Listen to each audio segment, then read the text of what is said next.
Eo amin'ny tontolon'ny fananantany kosa indray dia nampahafantarina tamin'ny fomba ofisialy tamin'ity androany ity ny volavolan-dalàna mikasika indrindra ireo tany vita titra.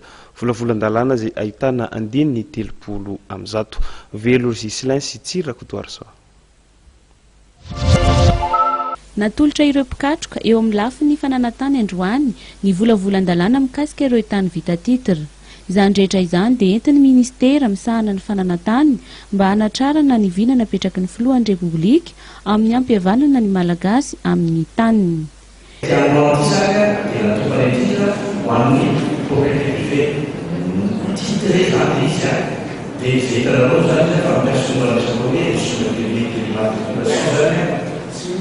La propriété foncière titrée aussi.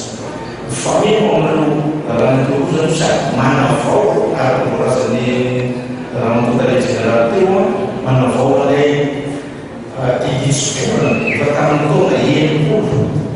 et la connaissance définition là pour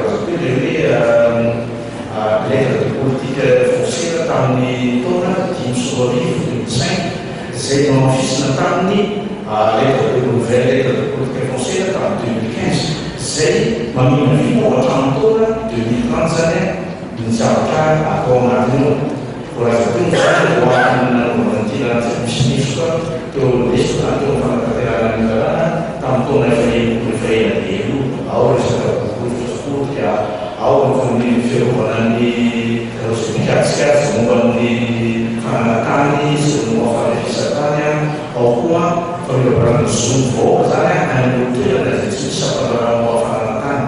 ity volavolan-dalàna ity dia ahitana andininy 30 ny tanjony dia mba hanaovana ny fananantany ho risika amin'ny fampandrosoany.